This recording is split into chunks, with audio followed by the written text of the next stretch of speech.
morning. I'd like to say hi to everyone and thank you for your well wishes for my speedy recovery.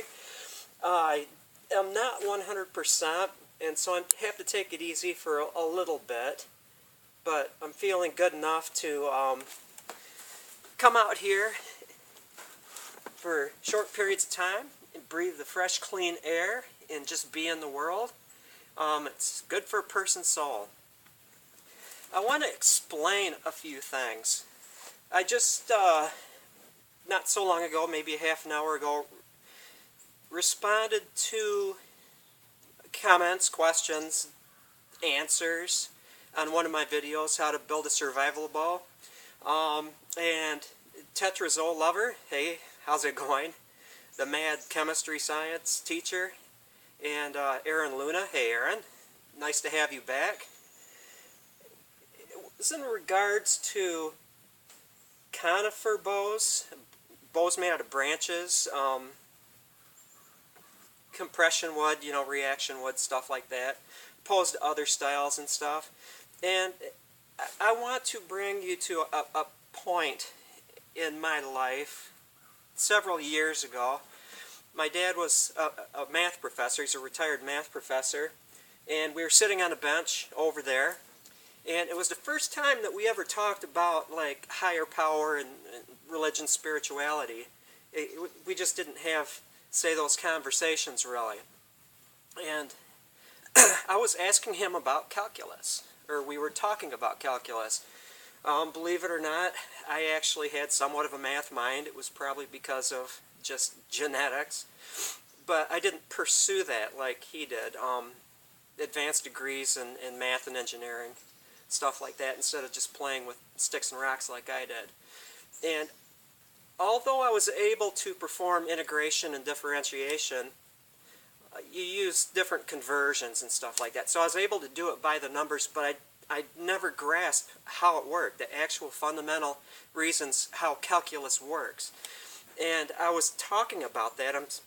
Hey, did all right, got all A's and everything, but I don't really understand calculus. And so he started talking about calculus, and then went on to say that he believes in a higher power because of the fundamental patterns of mathematics in the universe, and how you will get, say, acceleration to velocity, blah, blah, blah. It's not a lesson in math here. And how everything works so systematically, and so there must be some overseeing power out there. I'll have to take his word for it because I don't understand it. I knew how to do it, but I didn't understand it. I, in fact, look at it from a different viewpoint. How humans relate to the world. I mean, we were placed in this world as one factor in like this huge, beautiful machine. And I totally relate it to bows. My mind isn't as sharp as it should be. I'm still recovering, so it's kind of hard. But one reason why I talk about making bows out of Scotch pine, making paddle bows, making survival bows out of coniferous trees, reaction wood and conifers.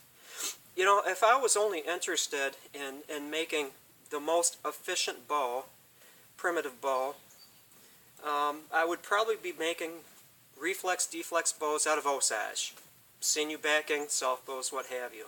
It's not the whole purpose of my involvement in the primitive arts. It goes beyond just bows. My YouTube videos merely speak about bows, but it's my philosophy in the world. By going back and working with natural materials, bows specifically, and arrows, archery equipment, there's a connection to the world that people don't feel if they just live in like their little concrete beehives and go to work and they don't actually touch the world. This also expands to hunting, being a natural part of things.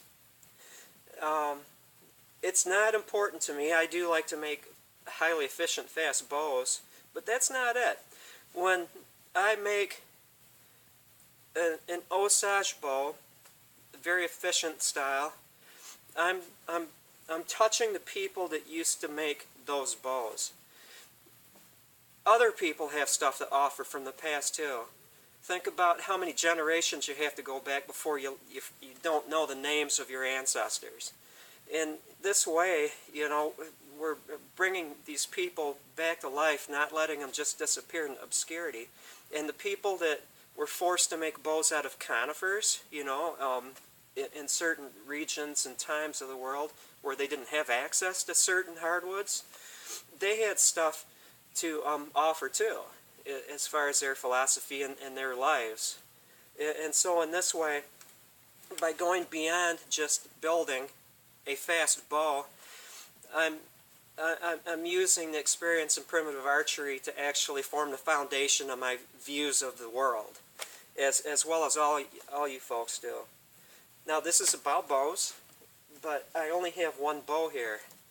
An ash bow that I actually scraped down, very primitive style, very small, sinew-backed, not smooth whatsoever. It's a rough one, and an arrow, river cane, dogwood foreshaft, flint tip, turkey feather, sinew, the whole 9 yards.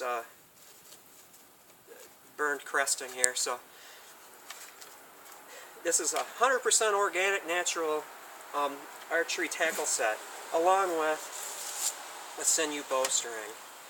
And what I feel when I'm drawing a sinew-backed bow that was scraped out, not made from machines, and having an arrow with a flint tip, is you're able to connect with the entire circle of the world. You have animal, vegetable, and mineral, which I find ultimately fascinating. Animal, of course, is sinew, and the turkey feathers, and the vegetable or plant life, you know, that gives us life, and the river cane, and the dogwood foreshaft, and the ash bow, and the mineral, the body of the world, the earth itself, as far as the stone tips.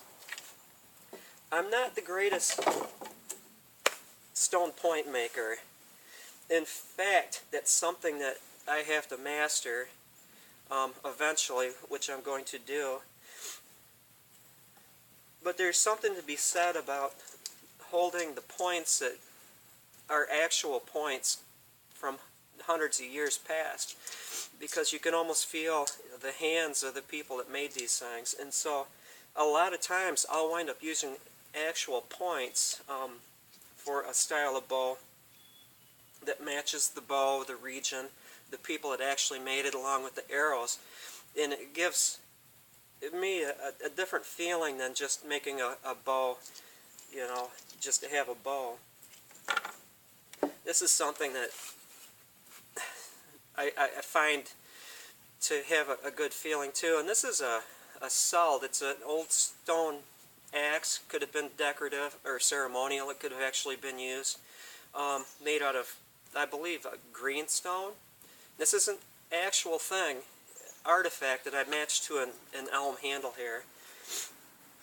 Let's see, what else do I have in my show and tell? Could go into the Wizard of Oz if I only had a brain, which I've got bunches of deer hides that I wound up just turning into rawhide. And so, as I'm moving forward in my boyery, I'm planning on doing more complete sets. Got the components. I do some arrows, not as many as I should, but I'm a pretty decent arrow maker. Make a lot of bows, but I feel that I've been neglecting the whole scheme of things by not doing complete sets. And so that's what I'm going to do. I can find eggs. I'm going to egg tan, and one of my goals is to actually be able to edit my videos so I can do some hands-on how-to things. And this is going to be like one of the projects, is egg tanning this. It's not rocket science. It just takes effort, and it's pretty self-explanatory how to make rawhide. If you don't hunt, you can find roadkill, which I've done before, even in August. It's kind of stinky, but it works. And you just basically clean and scrape the hides and tack them down or put them on a drying frame just to straighten them out, clean them off. And then egg tanning is not a mystery. You don't use the whites, you use the yolks. And unlike brain tanning, where you'd have like a kettle and hot brain soup, and you dip in your rawhide, you actually have to soak the rawhide a bit so you can work the yolks in. And it works out about a dozen egg yolks for a full-size deer hide. And you just rub it in really good. And then you can either take like a sharpened edge on a piece of wood. It's like a scraping device. It's mounted, or else a loop of very, very coarse natural fiber rope, and just run the hide through it in every direction, breaking the grain. And as far as like tanning, all you're doing is like encapsulating the cells with oils and amino acids and all this other scientific stuff. It's the smoking process that actually makes it so it doesn't get stiff again after it dries and adds the color. So not going to get beyond that. See new bowstrings. I think I've explained myself as best as I can.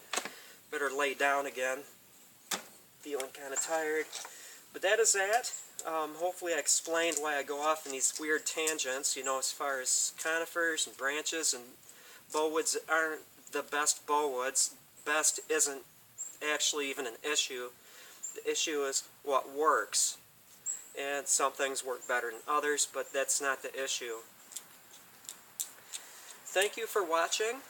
I'm brand new to Twitter, so I've got a Twitter thing. Maybe I'll put a link on this video to that. And book sales are going along. I'm averaging about 2 books sold every day, which is kind of nice. I don't expect, again, to be on the New York bestseller list, but it's kind of nice to sell a couple books every single day. And just, obviously there are probably hundreds of how to make wooden bow books out there. Mine is different. For one reason, it's handwritten. It was my notebook, and hand-drawn diagrams and pictures. But also, as Varg noticed, it does have a viewpoint.